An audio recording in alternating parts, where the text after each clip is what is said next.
Hola, ¿qué tal? Buenas noches para todos. Bienvenidos a un nuevo episodio de Mi hermano y yo. Primero, mm, antes de empezar nuestro programa de hoy, quería agradecerle a toda la gente que después de que hicimos el primer episodio, pues se suscribió al canal de YouTube de Mi hermano y yo podcast.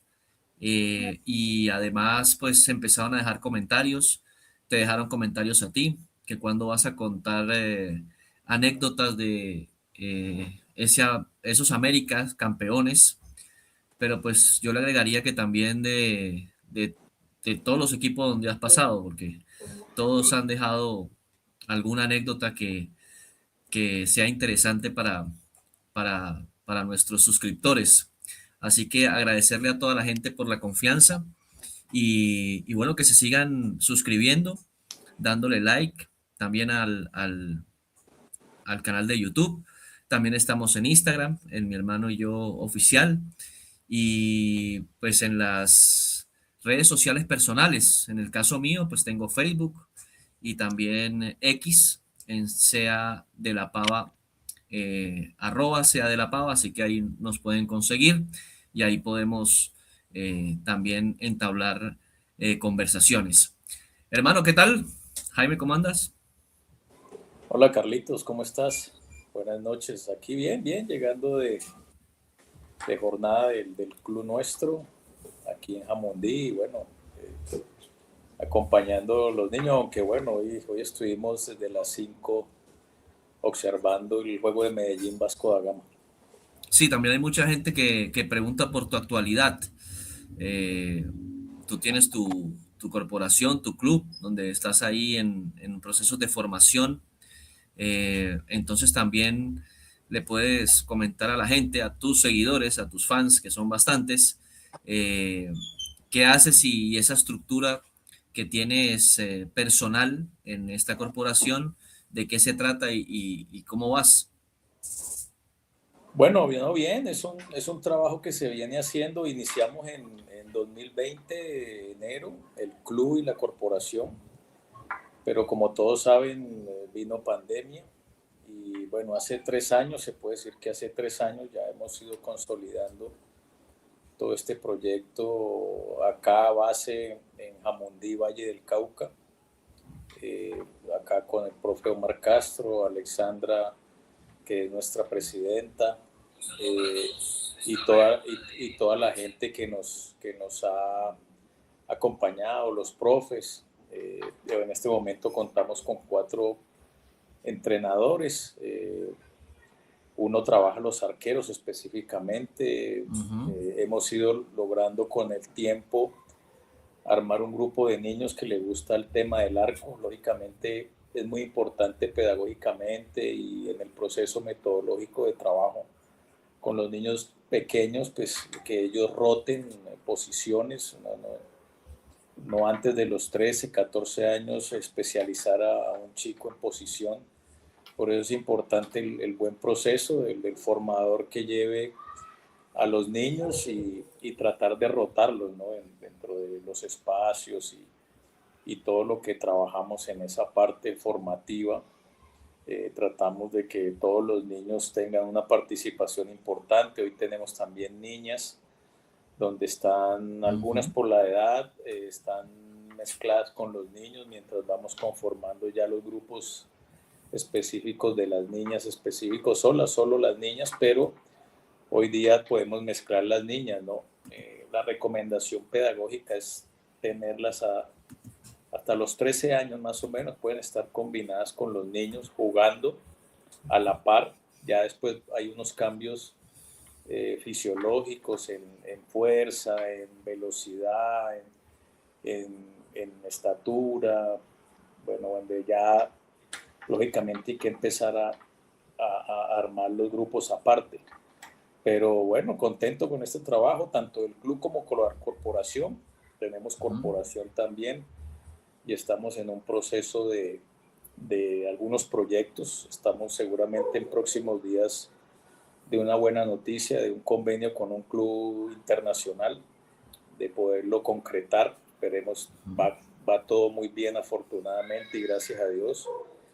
Y encontrar también apoyos porque tenemos niños becados, tenemos niños Ujú. que tratamos de ayudarles, que están en zonas vulnerables, ya bien sea de Jamundí, de la misma Cali y de esta zona norte del Cauca, que está muy cerca por acá otros municipios. Del, Santander de de, Quirichao, por ahí, ¿no? Caloto, ¿no? También hay por sí, ahí. acá hay un niño que viene con el padre, lo trae de Santander de Quilichao. Ujú. Y todas estas zonas del norte del valle, de lo que son los municipios del norte, de Caloto, Villarrica. Entonces tratamos ese trabajo fuerte también de lograr un trabajo fuerte en la parte social y poder acercarlos y lógicamente chicos con buen talento, Carlitos, que ojalá podamos a futuro poderles programar, armar, ayudarlos a un proyecto de vida, a un proyecto profesional. Pues si es en el fútbol, bienvenido, si no, lógicamente en la área que nosotros podamos apoyar. Nosotros en la corporación también tenemos un proyecto de becas universitarias para Estados Unidos, donde ya tenemos algunos que están allá en Estados Unidos. Otros han sido seleccionados y estamos en ese proceso porque no es tan fácil a veces, y más ahora que llegó el nuevo gobierno el año pasado de Estados Unidos, donde han Sobre colocado, sus políticas migratorias. sí, situaciones migratorias y de las visas de estudiantes y las han restringido mucho, pero hay que seguir en la tarea. Hay un chico, hay dos de los que están allá que inicialmente les negaron la visa, pero después en una segunda oportunidad pudieron tener la visa y poder viajar. Bueno, muy bien.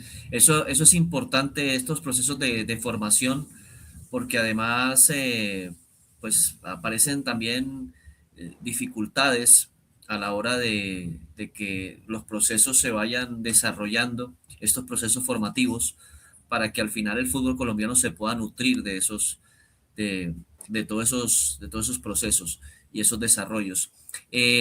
Sobre, que me hablaba sobre arqueros específicamente, ahora vemos que, pues, no sé, es la impresión que me da, que cuando el padre lleva al chico a una escuela, siempre quiere ser el delantero, no quiere ser otra posición, quiere hacer goles, porque pues el mercado, los delanteros son los más caros y son los que valen más y los que cobran más.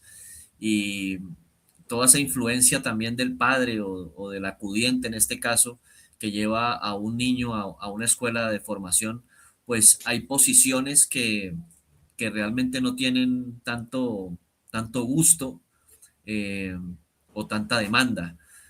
Una podría ser la de los arqueros, defensas, laterales, y un overbooking de volantes creativos o de delanteros, ¿no?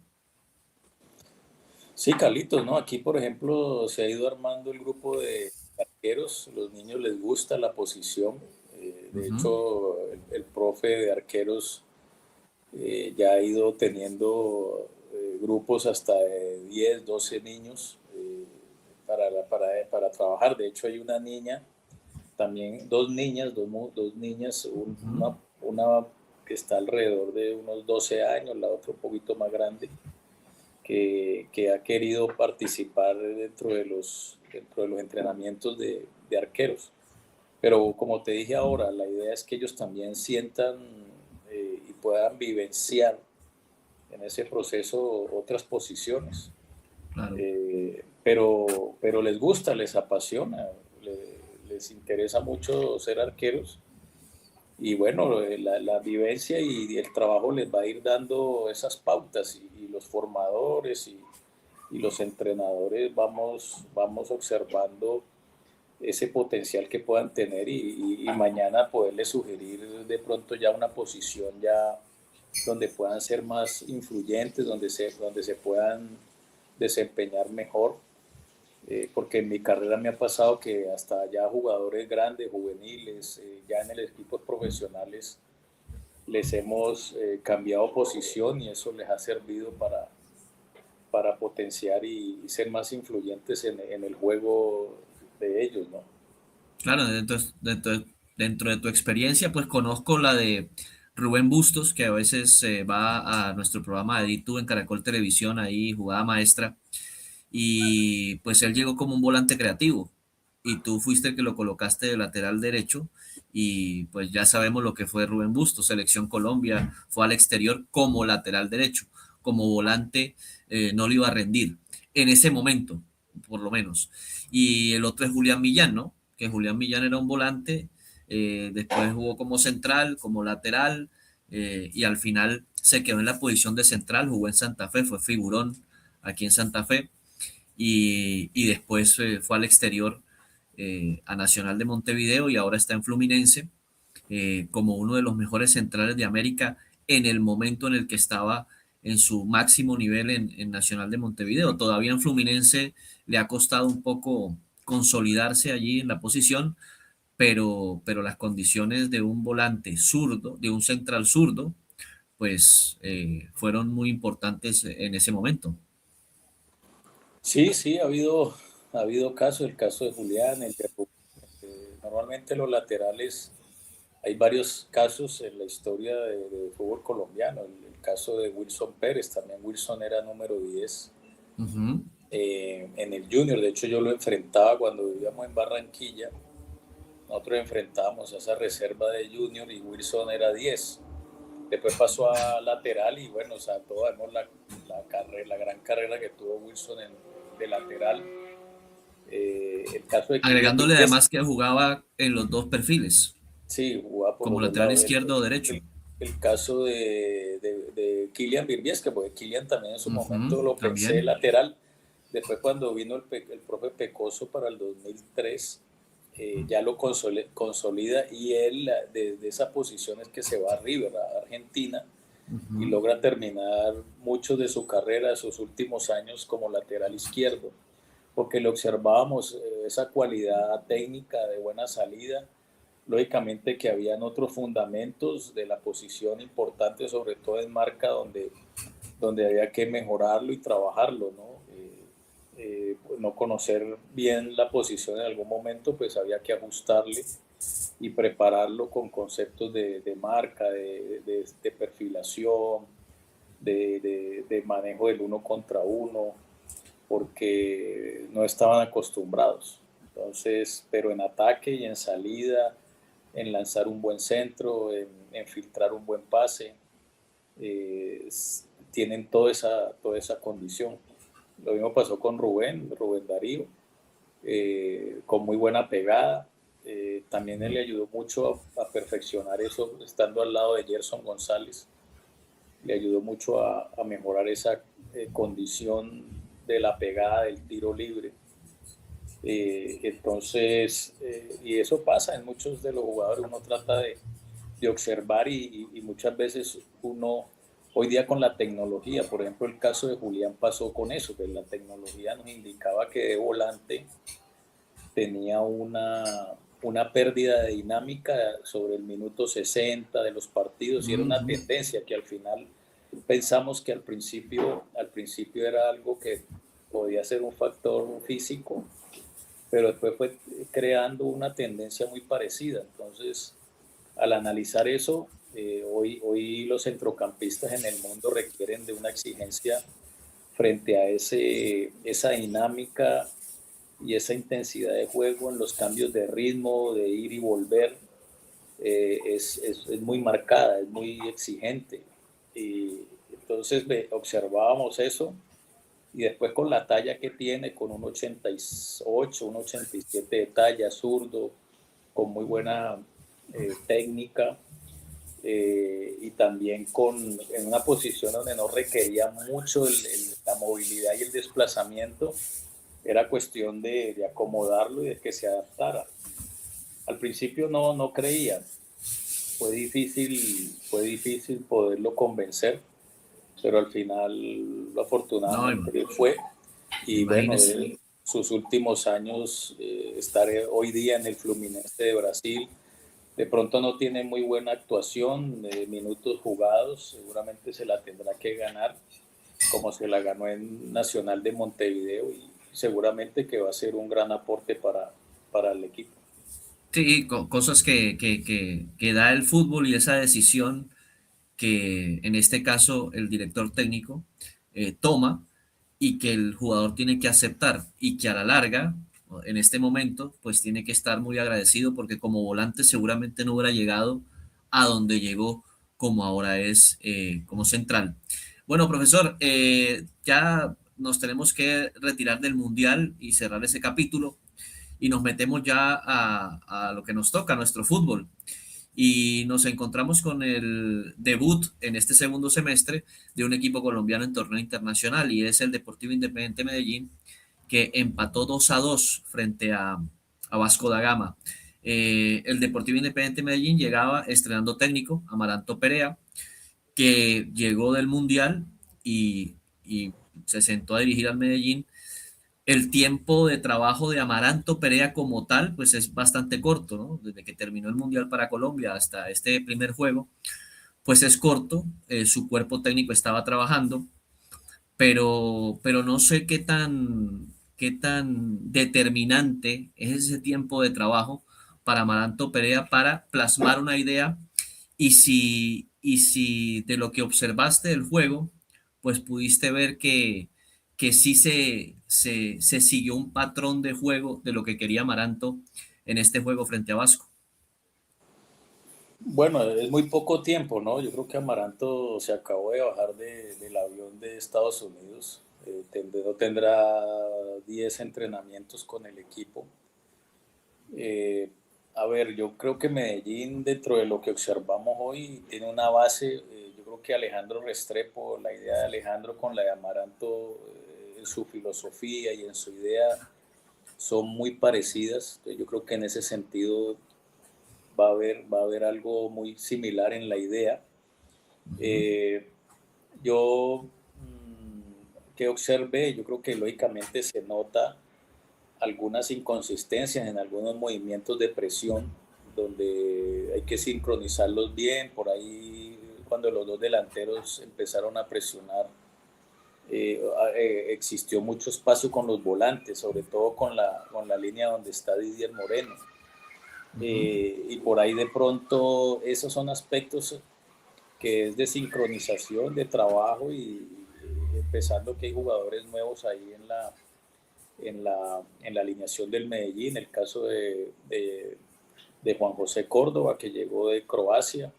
Hombre, Juan José Córdoba Eh, sí lo vi, no sabía que estaba ahí en el Medellín y cuando lo vi de una hice la relación con ese Juan José Córdoba que tú dirigiste en el Deportivo Cali y que ese semestre que hizo contigo pues lo llevó a ser vendido al exterior. Un Juan José Córdoba que en ese Cali era desequilibrante.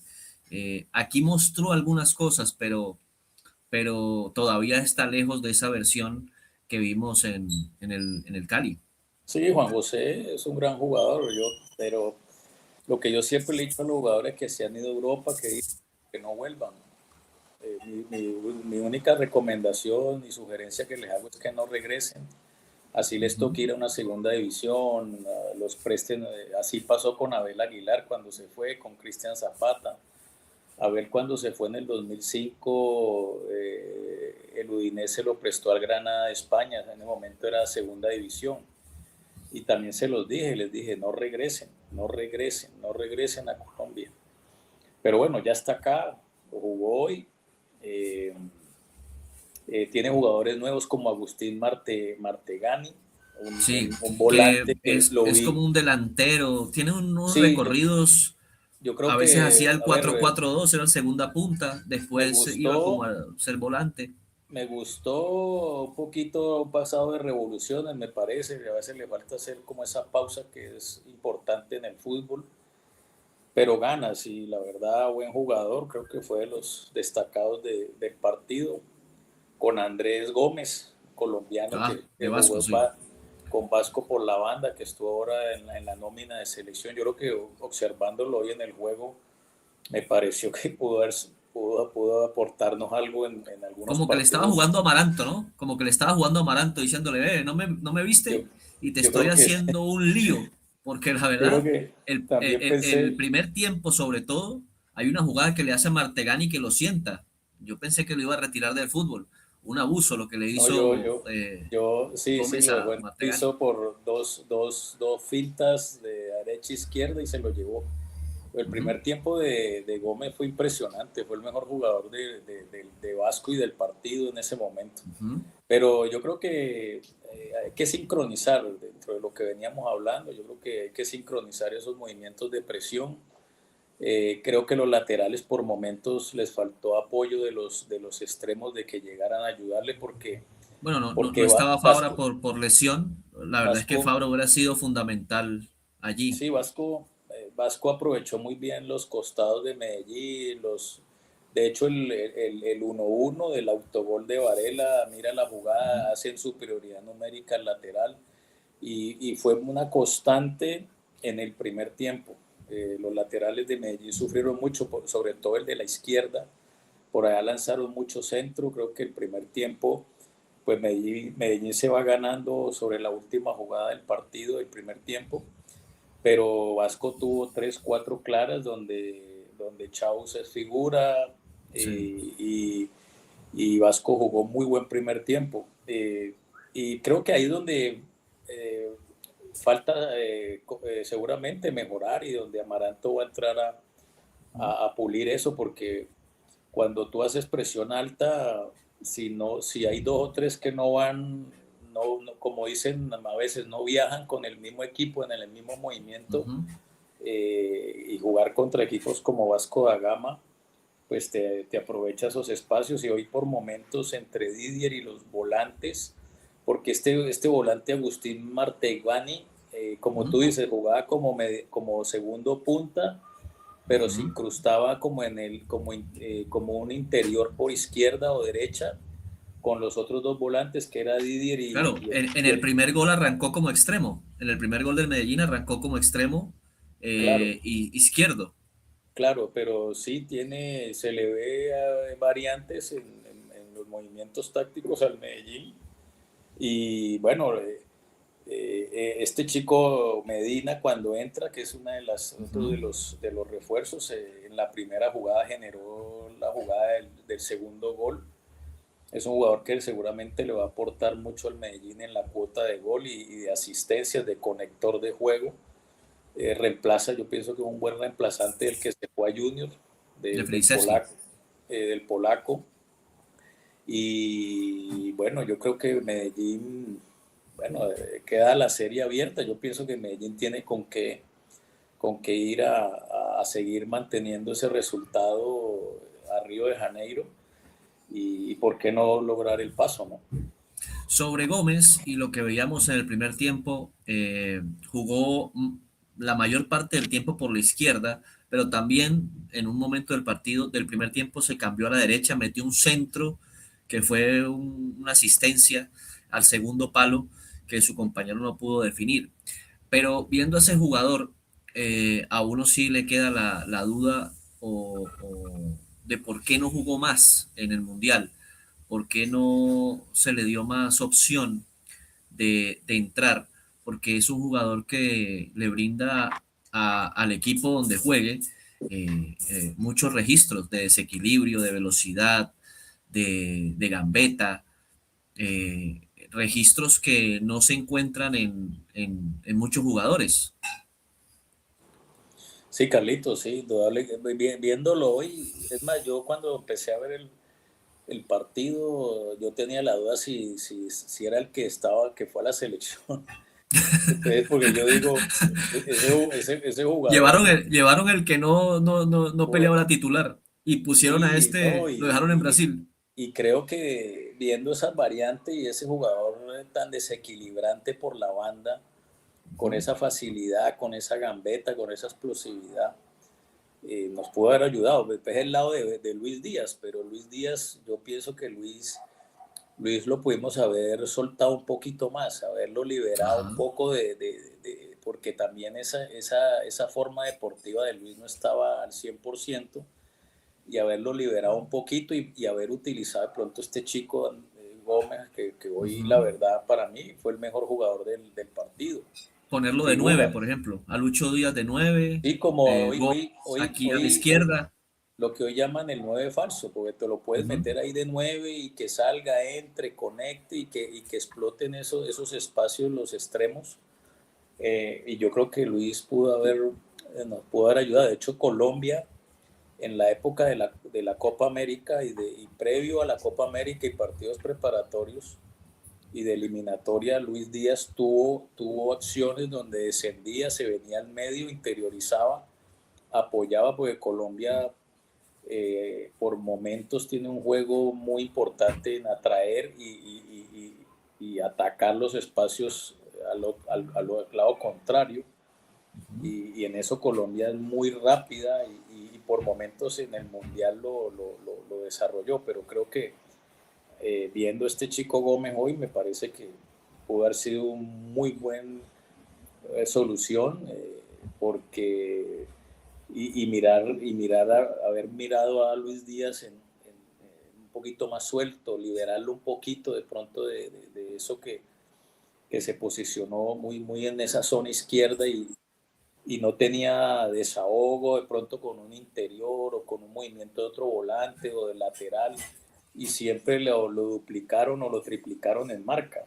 Y entonces pues ya todo el mundo sabe que a Luis le van a seguir haciendo eso, pero necesita esos apoyos para arrastrar marcas y traer y poder apoyarse y haber mirado esa opción de liberarlo un poquito más como en todo el frente de ataque y haberlo suelto un poquito más. Bueno, después de Carlos Gómez, pues estaba jugando Cuesta de central con unas rastas, parecía otro jugador, pero ese sí es Carlos Cuesta. Y después entraron Johan Rojas, este volante interesante que salió de la Equidad y fue a México, Monterrey, Necaxa, y ahora está en Vasco da Gama. Y entró Marino Inestrosa. Marino Inestrosa que cuando estaba aquí en Colombia, pues llegó a ser el mejor jugador del fútbol colombiano, pero después bajó su nivel y que iba a Boca y que no iba a Boca y que sí y que no. Al final terminó en Vasco da Gama, pero Marino Nestroza no ha vuelto a ser ese jugador que vimos con Nacional en ese nivel también de desequilibrio. Se ha perdido un poco Marino Nestroza. Eso a qué puede acontecer? Por qué pasa? Que un jugador baje tanto su nivel como Marino Nestroza, que en ese momento se veía que se iba a comer el mundo y que no solamente iba a jugar en otra liga, sino que iba a ser importante en cualquier liga a la que llegara. Carlitos, sostenerse y mantenerse en el fútbol profesional a un máximo nivel, eso no es para todos. Yo creo que se requiere de muchas características psicológicas, tácticas, técnicas, físicas, pero sobre todo esa psicológica de poder manejar lo emocional, de que el jugador nuestro cuando está en ese pico de rendimiento, donde está en ese momento brillante, siempre lo hemos dicho y creo que coincidimos con gente con la que yo he trabajado, cuando un jugador nuestro está en ese pico brillante, esperemos cualquier cosa, Mm. porque eh, es fácil ir encontrando soluciones, por ejemplo, económicas, esa variable económica, decir, hombre, ya, mira, yo me estoy ganando esto, hace 2, 3 Digamos que años, bueno, ahí entran varias cucharas a la sopa, ¿no? El entorno familiar, el entorno empresarial, ¿no? Su empresario todo, también empieza a presionar, ¿no?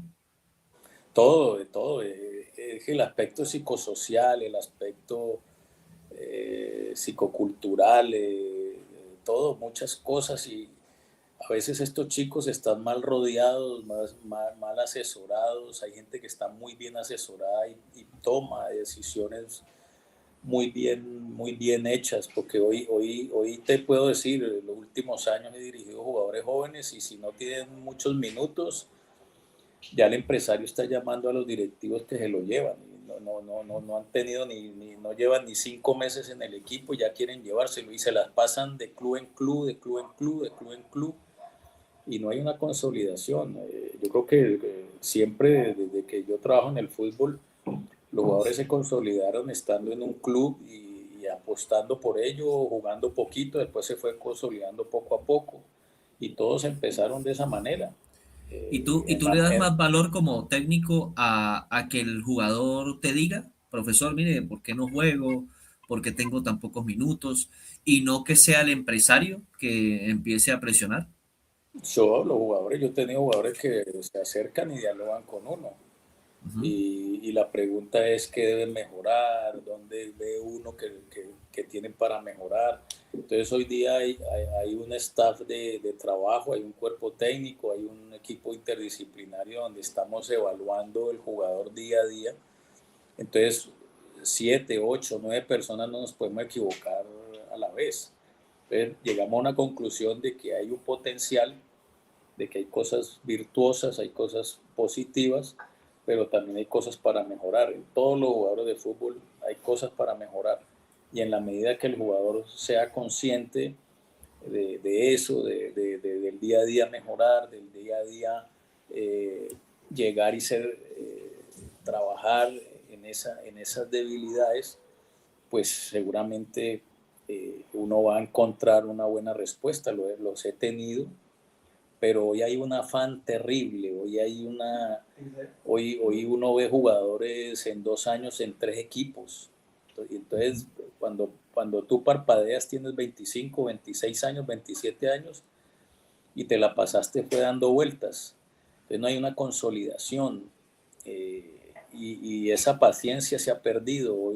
Antes se tenía desde la cabeza dirigencial de no venderlos tan rápido, de tenerlos donde formarlos un poquito más. Y eso lo habla, por ejemplo, jugadores como Oscar Córdoba. Oscar Córdoba dice, yo me voy a Boca Juniors y yo tuve una madurez muy grande aquí en Colombia, de jugar con América, de jugar una final de Copa Libertadores, de perderla, de jugar con la selección Colombia. Pero hoy De día un comerse chico, 7 con Millonarios, cuando claro, Santa Fe le metió todo, 7. todo eso, es que para un arquero se forma con goles Ujú. y después tener buenos preparadores de arqueros, de exigencia, y es un puesto que se requiere de un carácter grandísimo porque no todo el mundo se para ahí a recibir pelotazos y goles y parársele al frente un mano a mano a Ronaldo, un balonazo a 500 por hora, hacerle una chique. Entonces, se requiere de un carácter importante porque todas las posiciones en el fútbol en su perfil, el perfil de posición, no solamente son características físicas o tácticas técnicas, sino que tiene que ver con cada puesto requiere de una característica psicológica específica, porque lo hemos manejado en equipos, en clubes, hemos armado perfiles de jugadores y los psicólogos deportivos nos han apoyado en eso. Pero un arquero Ujú. no puede ser, el arquero tiene que ser valiente, con coraje. Si no lo tiene, no puede ser arquero.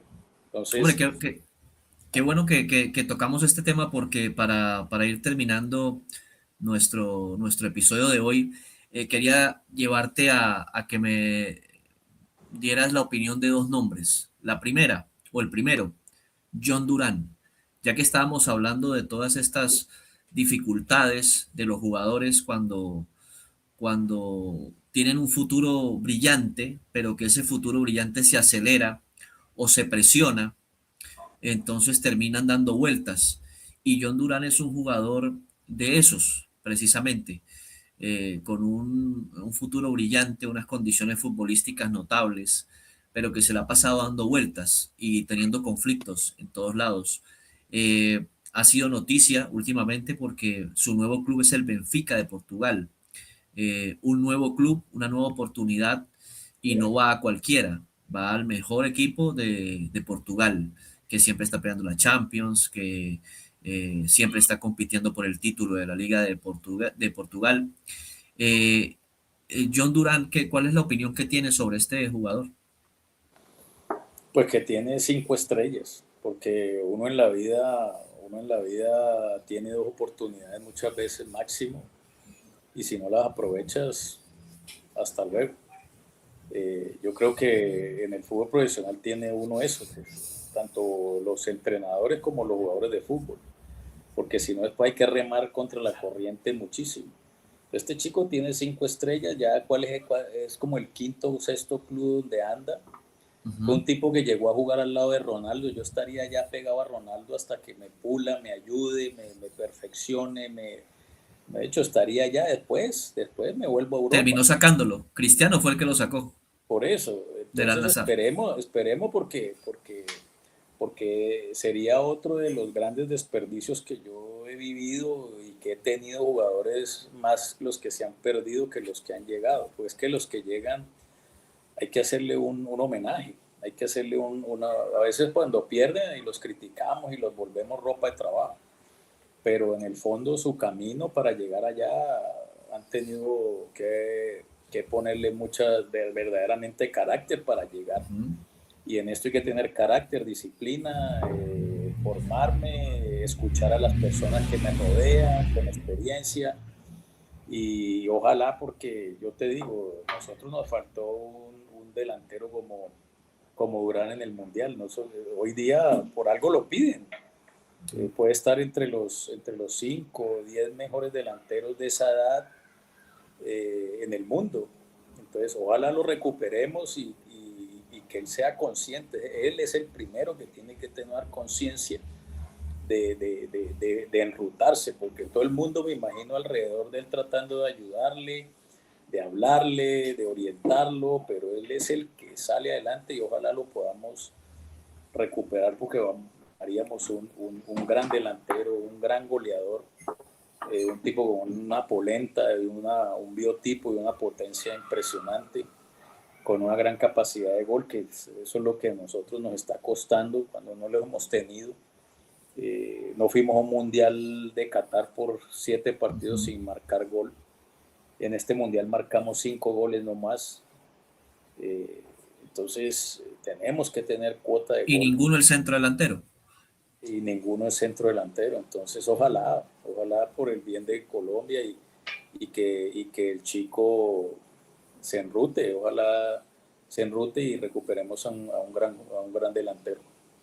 Bueno, y ahora que hablabas de Oscar Córdoba, el segundo nombre que quiero que me des tu opinión o los retos que tiene por delante es Álvaro Montero, nuevo arquero de Boca Juniors, que viene para ser titular en un arco que no solamente necesitas ser buen arquero en todos los registros que tiene un arquero, sino que hay otras cosas, porque en la historia del arco de Boca pues nos hemos encontrado con diversos perfiles de arqueros, pero sí con un carácter muy particular y una forma de llevar ese mundo Boca también con mucha sapiencia. ¿Cómo ves a Álvaro Montero en este reto que se le viene en el fútbol argentino? Bien, bien. Si uno sigue a Montero, tuvimos la oportunidad de ir al Mundial Sub-20 en Nueva Zelanda, no sé si te acuerdas, Sí. fuimos con Nacho Martán, Cortuluá, nos fuimos con el cuerpo técnico eh, y ese fue el arquero titular de ese Mundial y después lo hemos seguido en todo su recorrido, de su carrera. En Tolima se consolida en el fútbol profesional. Luego va a Millonarios también con unos años muy importantes. Y bueno, de lo que no lo he dirigido, pero sé de preparadores de arqueros muy cercanos que lo han trabajado, un arquero con mucho carácter. Eh, el jefe de scout de Vélez Arfiel es amigo mío, lo conozco, él me llamó a preguntarme por él, que Vélez lo lleva ahora, Sí, lo hizo muy eh, bien. claro, y bueno, le di mi concepto de lo que yo he observado en el día a día, fecha a fecha, en los partidos. Después averigüé con los Pero, preparadores de pero, arquero. pero paremos ahí, a mí me causa curiosidad eso. Un scouting o alguien relacionado a algún equipo te llama y te pregunta, hombre, estamos interesados en este jugador, Álvaro Montero. Eh, ¿Y qué te preguntan? ¿Cómo es su familia? ¿O Sí, simplemente cómo es como arquero? no. Me preguntan un concepto, yo le doy lo que yo conozco y he observado. Después yo Ujú. le dije a él que iba a averiguar un poquito más de cómo era como persona, cómo se entrenaba y bueno, el concepto fue el mejor. De hecho, yo hablo con Eduardo Niño, que hoy día es el preparador de arqueros de Millonarios, que fue mi preparador de arqueros en 2 etapas en el Deportivo Cali y hoy día es uno de los mejores preparadores de arqueros de Colombia. Fue preparador de arqueros de la etapa de Peckerman en la selección. Entonces, es una persona con que el concepto que me daba era, era muy acertado y sobre todo muy honesto, porque yo creo que Ujú. me ha pasado que me han preguntado por algún jugador y yo he sido honesto, o sea, hablo en una forma integral como jugador, como persona, cómo se entrena, O sea, ahí no cómo... regalas nada porque también está en juego tu prestigio como No, recomendador, ¿no? No no, le vas a no, decir, no, este es un alma de Dios y resulta que es un recochero de primera, no, no, pues. no, en absoluto, en absoluto. Ujú, De hecho, ujú. antes de Montero me han preguntado por David Caicedo, el de Junior, y en esos días él se lesiona el tendón de Aquiles. Sí. Y la lesión le dañó la posibilidad de ir a Vélez Sarsfield. Ujú. Entonces viene lo de Montero.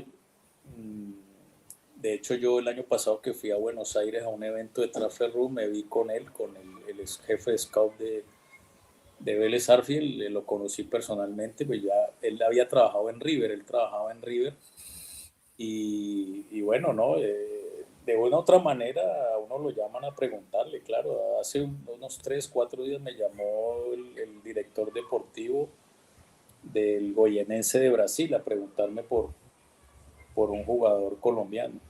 ¿Por cuál? Eh, Juan Mina, hermano de Jerry lo tuve en el Cali, lateral derecho juvenil que se fue, lo tuve como 2 semanas entrenando y se lo llevó un equipo de la MLS. Ajá, sí, sí me acuerdo. Entonces le pregunté lo que me ¿Y tocó todavía a sigue mí. allá? No, creo que no. Pues lo que le dije fue que la actualidad no sabía cómo andaba, pero le di mi concepto de lo que yo vi en esas semanas de trabajo, pero que averiguara la actualidad de él. Pero, a ver, yo le dije, debe ser un jugador de 22 años en este momento, 23, 22. El jugador colombiano madura alrededor de los 23, 24 años. Cuando tú tienes un jugador de 23, 24 años colombiano que ha tenido unos antecedentes interesantes, se ha tenido antecedentes en Selecciones Colombia y ha tenido un paso por ahí en divisiones menores muy bueno, hay que verlo. Ese paso de maduración del jugador nuestro entre los 19, 20 y los 23, hay como hay una transición difícil del jugador que todavía le falta Ujú. madurar. No, no todos son James Rodríguez, no todos son Quinteros, no todos son Falcaos. Entonces Borja. la mayoría maduran a esa edad y esa edad es muy importante. Por eso la importancia de crear la tercera división o torneos sub-21, sub-23, Ujú. porque la maduración no es desde el punto de vista fisiológico o de pulmones, de riñón, de órganos, ¿sí? Muscular, sino cerebro, parte cognitiva. Esa es la parte que nos falta madurar cuando estamos en ese periodo de 19, 20, 23 años. Bueno, aquí encontré Juan José Mina, está en los New York Red Bulls. Ha jugado poco, tiene 21 años, tiene lateral derecho, pero la verdad no tiene mucha continuidad. No tiene mucha continuidad ahí en la MLS Sí, con New hermano, York. es hermano de Jerry. Ujú. Bueno, ojalá se le pueda concretar la transferencia y que pueda seguir desarrollándose, porque en el poco tiempo que se le vio y en esta selección sub-20 se le vieron muy buenas cosas a ese lateral derecho, a Juan José. Sí, sí, no, es un Ujú. jugador que hay que rescatarlo, hay que ponerlo a competir y me parece, como yo le dije a esa persona, director deportivo, me parece interesante la apuesta, verdad que vale Sí. la pena. Entonces, ¿tú crees que Montero no va a tener problemas en el arco de Boca? No, ¿No? no, Mm. ya tapó en Millonarios, un club grande, Vélez Sarsfield, pues un grande, no sé, que creo que quedó campeón, me parece, alcanzó a quedar campeón. Entonces, no. Yo creo que está en un punto de maduración de su edad, de su vida familiar, todo. Yo creo que le llega en un gran momento y creo que va a darle mucho a Boca. Digamos que ese es en la carrera de un jugador o de un técnico también, llega un momento en el que se le presenta una gran oportunidad y esa gran oportunidad como que marca un antes y un después de lo que pueda llegar a pasar. Esto es como a Santa Rosa o al Charco. Esto es triunfo con honores o fracaso y para atrás. No, Entonces yo igual, creo que igual, a Montero le llegó esa oportunidad. Si es figura y sale por la puerta grande de Boca, no solamente se convertiría en un gran arquero, sino que también sería el heredero natural del arco de la selección Colombia, como titular, ¿no? no, y no es solamente su nivel individual, porque Boca es un club que le exigen ser campeón, no solamente de la Liga Argentina, sino de ganar la Copa Libertadores.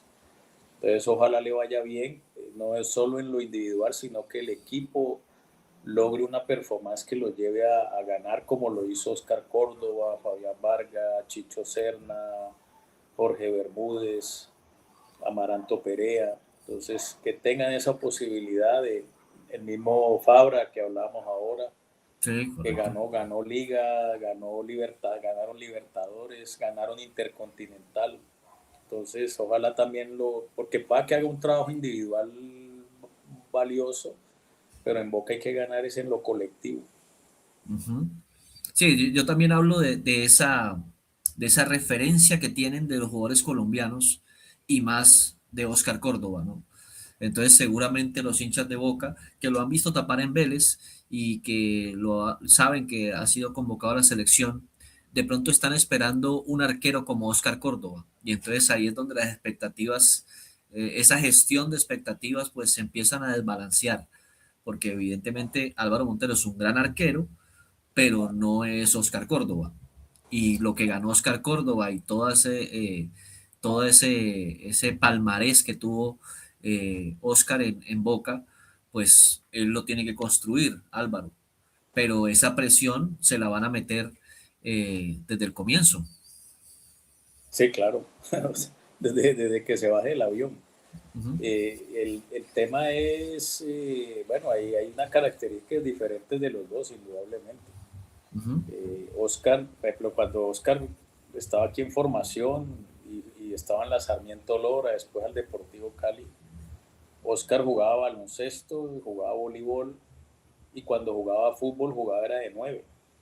ujú. Por ejemplo, en los intercolegiados aquí en Cali él jugaba de fútbol, él jugaba era de 9.